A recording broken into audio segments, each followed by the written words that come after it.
Hello friends, in this video I will show you how to hide or unhide sheet in Microsoft Excel. So to hide, right click on it and here is the option hide. Just right click on it and hide.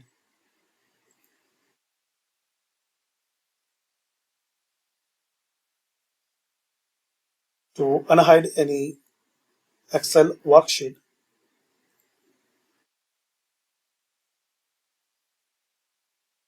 right click on it and select unhide.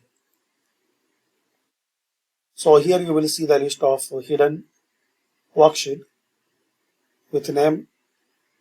So I want to unhide this worksheet. Select it, then click on OK.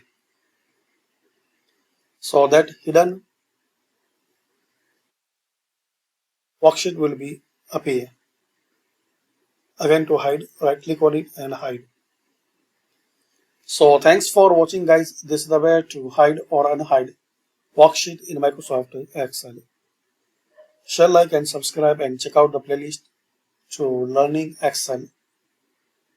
Here is the quick and easy video tutorials.